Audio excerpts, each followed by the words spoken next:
पानीपत में उपायुक्त के आदेश से थर्माकोल व पॉलीथीन बंद करने के बाद प्रशासन के द्वारा आज छापेमारी की गई थी, जिसमें सनोली रोड स्थित एक दुकान से 50,000 का सामान भी जब्त किया गया है। प्रशासन के द्वारा की गई इस कार्रवाई के दौरान प्रशासनिक अधिकारियों व दुकानदार के बीच हाथापाई हुई थी, जिसके बाद उपायुक्त ने कहा था कि इनके खिलाफ सख्त कार्रवाई की जाएगी।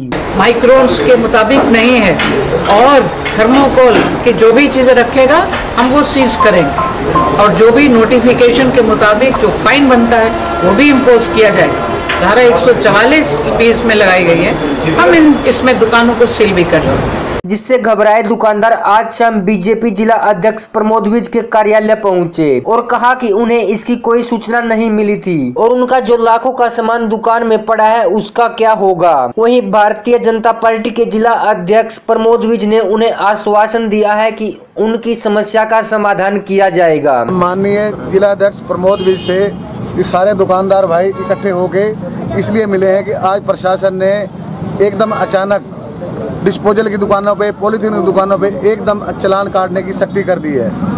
इन दुकानदारों को पहले कोई नोटिस नहीं किया गया। डिस्पोजल के मतलब होलसेल वाले सारे जितने दुकानदार भाई इकट्ठे हुए हैं, 30, 40, 50 दुकानदार हैं होलसेल में, सब्जी मंडी में है, सारे शहर के अंदर है, रामलाल चौक सब जगह दुकानदार हैं। बिना नोटिस दिए एकदम अचानक इन पर कार्रवाई कर दी गई है।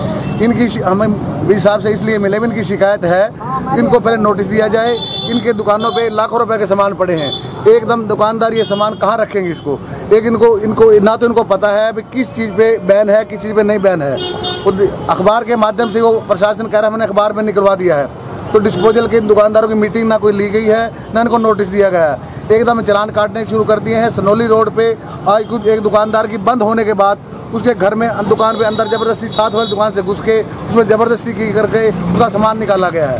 और सामान निकालने के बाद उन्होंने मतलब दूसरे दुकानदार मार्केट बंद करके सारा सामान उठाया होगा, तो उनका ज़बरदस्ती फिर दुकान खुलवा के सामान फिर टेम्पू भर लिया गया, चालान काट दिया गया। तो सामान उठाने का क्या हक रहता है। एक चीज़ का चालान कट गया, वो अपना जुर्माना भरें कोर्ट में, तो उसके बाद उसका टेम्पू भर के सामान उठाए गए हैं। तो हमें ये प्रशासन से यही अपील है, इन जितने भी शहर के डिस्पोजल के होलसेल दुकानदार हैं, चल इनको एक बार मीटिंग की, इनको समझाया जाए भाई ये दुकान तुम बैन है। और इनकी जो फैक्ट्रियों से माल आ रहे हैं उन फैक्ट्रियों को बंद किया जाए।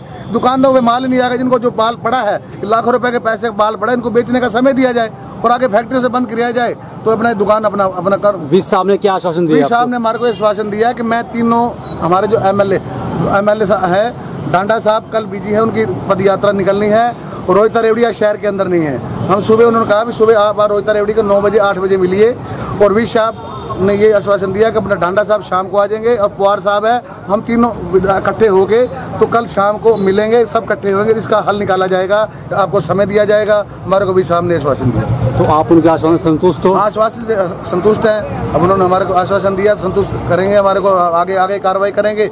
अगर उनको दुकानदार अपना फिर डीसी उपयुक्त मुद्दे से बात जाएंगे, जो हमारा लाखों रुपए सामान है वो कहाँ जाएगा, इनको कहाँ बेचेंगे, क्या करेंगे उनको। प्रधान जी, जो आज अधिकारियों के साथ बदतमीजी हो उस बारे में क्या कहना है आपका? अधिकारियों के साथ कोई बदतमीजी नहीं हुई है, वो दुकान बल्कि सब झूठ, दुकान बंद थी उनकी, बल्कि साथ वाली दुकान से जब एक दुकानदार अपना बचाव करने के लिए बंद करके चला गया।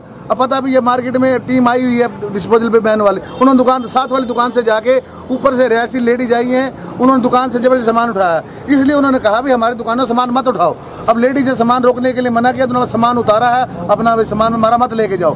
फिर वो दुकान वाले आगे हैं, उन्होंने अपने डर के मारे, प्रशासन के डर के मारे, उनको अपना सामान को ले जाओ भाई, टेम्पू भर लो, और क्या करोगे। उनके पास एक राइट है हमारी सरकारी काम पे बाधा डालना, इसलिए हम डर के मारे पुलिस को उनको सामान दे दिया। जो अधिकारी आए थे, एक्शन साहब तहसीलदार थे, उनको सामान टेम्पू भर के, सबको पता टेम्पू भर के सामान लेके चले गए। वो उस दुकान में सामान जो कितनी, उसकी कीमत कितनी होगी? जो सामान तो 30-40 हज़ार रुपये, 50,000 रुपये का सामान बता रहे, 30-40 हज़ार का सामान होगा। क्या नाम है आपका? मेरा नाम कृष्ण बरोड़ा, संजय चौक साहब से सनोली रोड में जाटर रोड। जी सर, प्रशासन अधिकारी को कि इनके पास ये बार बार कहते हैं कि हमारे पास कोर्ट के आदेश हैं, कोर्ट के आदेश हैं, किस चीज़ के आदेश हैं, धारा कहते हैं जी ये है, फलान है। हम ये जितने व्यापारी यहाँ पे दुकानदार भाई खड़े हैं, ये आके दुकानों को खोल रहे हैं, देख रहे हैं, कर रहे हैं, ये कोई वो नहीं है। हमारे को बताए, हम इनके साथ कोऑपरेट करेंगे, हम भी कोऑपरेट करना चाहते हैं। और जो जीएसटी पे माल आ रहा है हमारा, सिस्टम आ रहा है उसको हम वो थोड़ा कर रहे हैं, सेंट्रल गवर्नमेंट का है। सेंट्रल गवर्नमेंट GST हमारे पर वो लगा रखा है 18% जो भी लगा रखा है। उसके बाद हमारे को जो बताए कोई कटोरी बंद है, गिलास बंद है, चम्मच बंद है, क्या क्या चीज़ बंद है। अब प्लास्टिक की बोतलें बंद हो जाएंगी, कुरकुरे के पैकेट बंद हो जाएंगे, चिप्स के पैकेट बंद हो जाएंगे। ये सारी चीज़ें बंद कर दो, हम भी बंद कर देंगे। दूध की थैली बंद कर दो, वो हम बंद करें, हम बंद करने को तैयार बैठे। अधिकारी को कहना है कि उन्होंने आपको नोटिस दिया था, उस बार में क्या कहना है? हमारे को कोई नोटिस नहीं आया, किसी दुकानदार को कोई नोटिस नहीं आया। अगर ये एक नोटिस भी साबित कर दे किसी दुकानदार के पास आया तो फिर बात है। 10-10 हज़ार का चालान काट। क्या नाम है आपका? मेरा नाम जुगल किशोर है। थोड़ी देर पहले ही सनोली रोड पे जो सब्जी मंडी है पुराने वाली, उसके आसपास के दुकानदार जो हैं वो लोग सब इकट्ठे होके आए थे और शायद आज अधिकारियों ने कुछ जो डिस्पोजेबल क्रॉकरी का कारोबार है जो कि हरियाणा में बैन हो चुका है, उसके ऊपर कुछ शायद अभी वो कारोबारी कुछ कारोबार कर रहे हैं और हमारे अधिकारियों ने उसके ऊपर कोई आज सख्ती की है पॉल्यूशन फ्री करने के लिए जो भी कानून है, तो उसके लिए लोग आए थे। मेरे को इसकी पूर्ण जानकारी नहीं है और मैं अपने विधायक महिपाल ढांडा जी और रोहिता रेवड़ी जी इनसे कल बात करूंगा। आज रोहिता जी यहाँ नहीं है और महिपाल जी कार्यक्रम में व्यस्त थे, तो उनसे चर्चा इस बात की करेंगे, पूरी जानकारी इनसे लेंगे। इन लोगों ने जो जानकारी दी है उसके आधार पे कल हम कमिश्नर साहब, डिप्टी कमिश्नर साहब को भी मिलेंगे और फिर जैसे उचित होगा। जनता में आक्रोश बहुत था, आज दुकानदारों में बहुत आक्रोश था, नुकसान का भी बहुत है और उनका कहना यह है कि जो इतना माल उन लोगों के पास दुकानों पर पड़ा हुआ है उसका वो क्या करें। किसी हद तक उनकी चिंता है और चिंता जायज़ है, लेकिन इसके साथ ही बात यह है कि अगर कोई निर्णय हो चुका है और कोर्ट के डिसीजन हैं और उसमें पानीपत में और हरियाणा में बैन हो चुका है तो उसका पालन भी होना चाहिए।